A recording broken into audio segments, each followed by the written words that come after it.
Muchas gracias, José. Buenas tardes para todos, queridos hermanos, los que estamos aquí, también, por supuesto, los que están mirando desde casa a través de YouTube. Ustedes saben que cada vez se están desarrollando más estudios neurocientíficos y de alguna manera esos estudios nos van mostrando cómo repercute físicamente en nuestro cuerpo, en nuestro cerebro especialmente, algunas actitudes que tenemos nosotros como personas y a veces las tenemos casi de forma automática sin darnos cuenta, ¿no es cierto? Apareció un reportaje que me interesó mucho leer que justamente tiene que ver con diferentes estudios que se están haciendo en Estados Unidos acerca de estilo de vida y longevidad.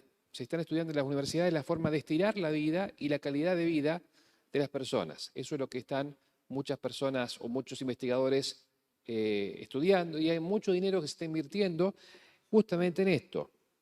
Se realizó un estudio en la Universidad de Stanford y ese estudio descubrió que el hábito de la queja afecta, o yo diría, perjudica el hipotálamo del cerebro.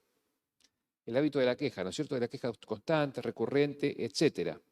Los expertos de este estudio descubrieron que quejarse diariamente por 30 minutos daña físicamente el cerebro, el hipotálamo, la parte del hipotálamo del cerebro, el hipocampo, perdón, el hipocampo, y afecta a estas neuronas que son muy importantes y muy especiales porque nos ayudan con el funcionamiento cognitivo y son las neuronas que nos ayudan al aprendizaje, a la memoria, al pensamiento claro y especialmente a lo que tiene que ver con la resolución de conflictos.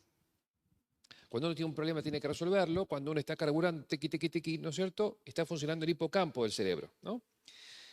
Y la queja recurrente que uno puede hacer 30 minutos por día solamente de quejarse y de refunfuñar o de lo que sea, por cosas grandes, pequeñas o como fuera, justamente afecta físicamente el hipocampo cerebral.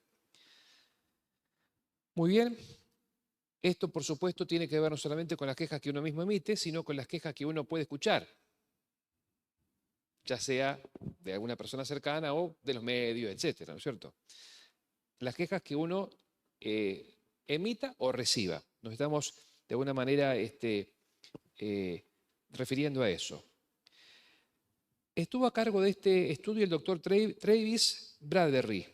Travis Bradbury escribió un libro justamente con su investigación titulado ¿Cómo quejarse reconfigura su cerebro para la negatividad? Es decir, que el cerebro queda perjudicado y mal formado, podríamos decir, a causa de esto. Y él advierte diciendo que el patrón de comportamiento negativo altera la percepción que otros tienen de uno mismo. Entonces él explica cómo funciona este mecanismo y dice, cuando una persona se queja y emite su queja, o piensa en la queja, o escucha la queja, o ve en la televisión una queja, una protesta, o tantas cosas, ¿no? ¿Qué pasa? El cerebro interpreta esto como una alarma de emergencia, una alarma, ¿no? Y esto lleva a la activación del eje hipotalámico hipofisario adrenal, se libera cortisol, que es la hormona del estrés, y según otra neuróloga llamada Lucía Zavala, este estado de alerta lleva al cerebro a remodelar las neuronas y dendritas, que esto afecta la neuroplasticidad del cerebro. Es decir, cuando se segrega cortisol y cortisol y cortisol, eso afecta la plasticidad de las neuronas del hipocampo. Otro médico, Alejandro Anderson, del Instituto de Neurología de Buenos Aires, declaró que quejarse, lamentarse y enfadarse todo el tiempo puede tener un efecto negativo en el cerebro y en la salud en general. Y él enumeró entonces 3 razones principales para que esto sea así. ¿Por qué esto pasa así? Como dije antes, él también dice que afecta a la química del cerebro por justamente la segregación de cortisol que recién referí. Refuerza patrones negativos porque si nos acostumbramos a enfocarnos en lo negativo y quejarnos, esto puede crear cortocircuitos cerebrales o neuronales y nos predispone a ver siempre lo malo en vez de lo bueno, dice el doctor Anderson. Y en tercer lugar, como planteé antes también, interfiere en la resolución de problemas porque al estar en un estado de permanente queja y enojo, el cerebro está menos capacitado o bloqueado para resolver problemas de forma efectiva, analizar con claridad, con tranquilidad, y esto también disminuye la capacidad de concentración. Así que en definitiva, todo esto está estudiado, está debatido y en alguna medida también está comprobado. Pero hay otras investigaciones en ese mismo sentido. Un libro llamado Los 3 sencillos pasos hacia el éxito en los negocios y en la vida, del autor Trevor Blake, descubrió cómo la actividad cerebral se ve influenciada por los estímulos, incluidos la queja. Y él dice propone 3 estrategias para liberarse de eso. Primera, tomar distancia, así como uno cuando un fumador está allí trata de alejarse, ¿no es cierto? Porque 10 metros a la redonda el humo contamina. Bueno, también alejarse del quejoso o de lo quejoso. Buscar entonces alejarse de ese perímetro. Segundo, enfrentar al quejoso, pedir a la persona que se queje y que se queja constantemente, que busque soluciones para que entonces el enfoque de la conversación pueda aliviarse. Y en tercer lugar, él dice que es necesario proveerse escudos mentales, imaginarse en un lugar tranquilo, ayudar a bloquear justamente de esta forma los efectos negativos de la queja. Pero me llamó la atención especialmente algo que se comprobó en la Universidad de California, y es que hay que ir por lo contrario de la queja. ¿Y qué sería lo contrario de la queja? ¿Qué les parece? Exactamente, agradecer. Una investigación de la Universidad de California descubrió que cultivar una actitud de gratitud puede mejorar el estado de ánimo, la energía y reducir los niveles del cortisol, que es esta hormona que se activa con la queja. Así que a más queja, más cortisol, a más gratitud, menos cortisol. Así que podríamos decir que sería bueno prohibir la queja, al menos por unos meses, ¿no es cierto? Pero sí está permitido agradecer.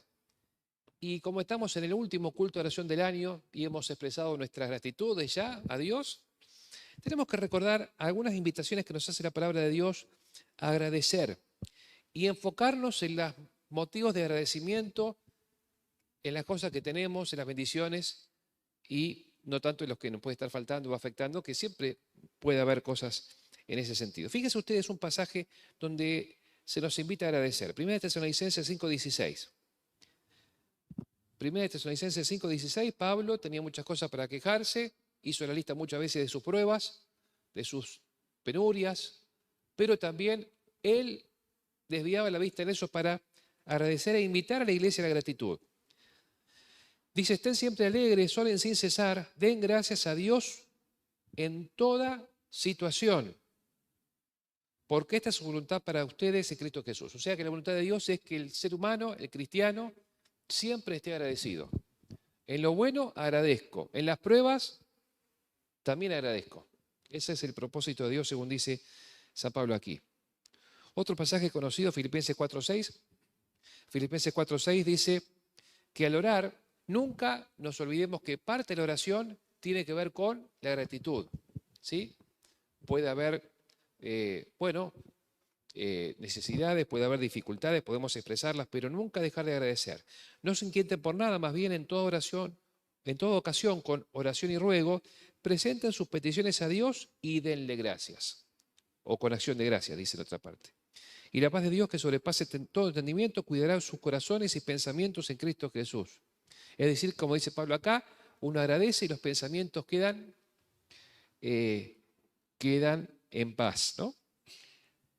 Un pasaje más, otra invitación más a agradecer, de las muchas que tiene la Biblia. Primera de Corintios, vamos a ver, capítulo 15, versículo 57. Dice aquí, 1 Corintios 15, 57, pero gracias a Dios que nos da la victoria por medio de nuestro Señor Jesucristo. El mayor motivo de la gratitud es que tenemos la victoria en Jesús, ¿no? Que podemos ser vencedores en Jesús. Una invitación más, 2 Tesalonicenses 1:3. 2 Tesalonicenses capítulo 1, versículo 3.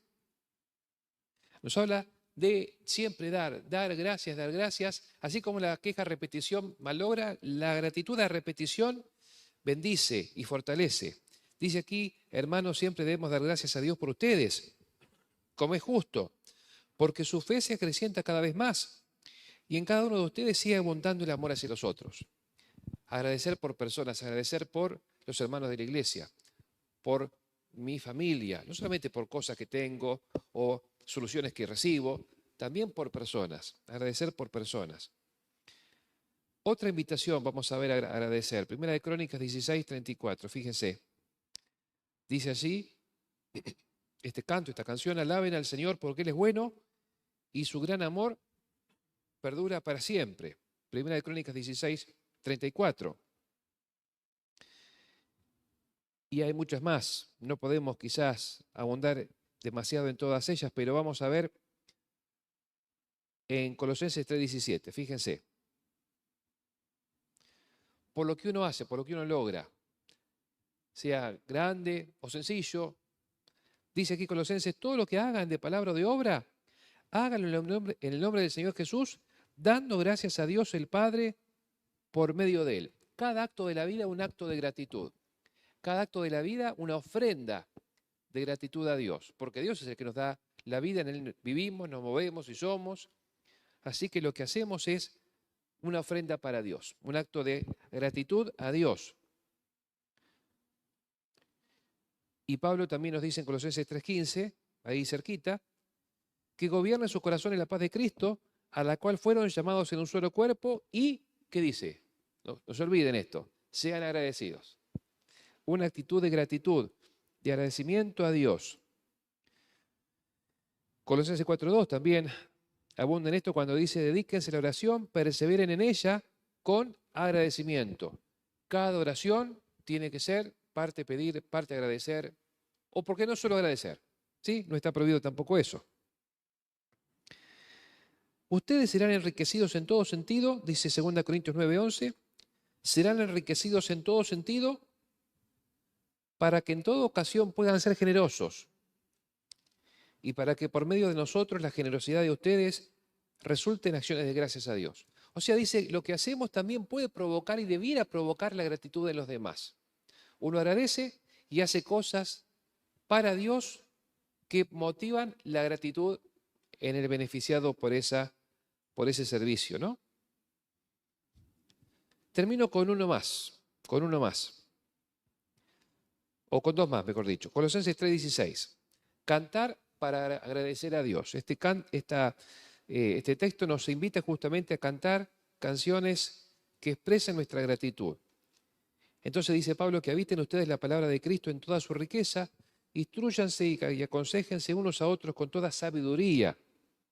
Canten salmos, himnos y canciones espirituales a Dios con gratitud de corazón. Así que a Dios podemos agradecerle por un acto de servicio, podemos agradecerle en testimonio, podemos agradecerle en oración, podemos agradecerle también con una canción de gratitud, con un himno de gratitud a Dios. Y fíjese un caso que me llamó mucho la atención. Vamos a ver en el libro de Jonás, capítulo 2, versículo 9. Dice aquí, yo en cambio, dice Jonás, te ofreceré sacrificios y cánticos de gratitud. Cumpliré las promesas que hice, las salvaciones del Señor. Pero que Jonás, cuando iba a ir a Nínive, pegó la vuelta para el otro lado, el gran pez lo traga, lo deposita cerca de su destino, él ora a Dios en el vientre del pez, promete a Dios ser contento, ser agradecido. Pero ¿cómo termina el libro de Jonás? ¿Con una canción de gratitud? ¿Cómo termina el libro de Jonás? ¿O con una queja? ¿Ustedes recuerdan el libro de Jonás? La calabacera que le daba sombra, se le secó, le pegó el sol, ¿y él qué hizo? Se volvió a quejar. Se quejó antes, se quejó después, solo en el vientre del gran pez, él prometió ser, bueno, agradecido, sin embargo, bueno, el libro terminó con una queja. Por lo tanto, queda hecha la invitación. ¿Seremos como un Jonás antes o después de la ballena o como un Jonás dentro de la ballena, no? Esa es la pregunta que nos queda aquí. ¿Qué clase de cristianos seremos? ¿Tenemos que ir al fondo del mar, al fondo de la ballena para empezar a agradecer a Dios todo lo que tenemos? ¿O podemos empezar a ser agradecidos antes?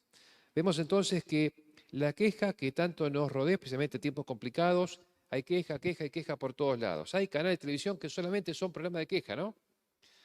Bueno, tratemos de, como se nos recomienda la palabra de Dios, contrarrestar la queja propia y la que tenemos alrededor con palabras de agradecimiento, educar nuestra mente para contar las bendiciones y sin duda que cuando hagamos eso vamos a ver que tenemos mucho, mucho más de lo que nos puede estar faltando.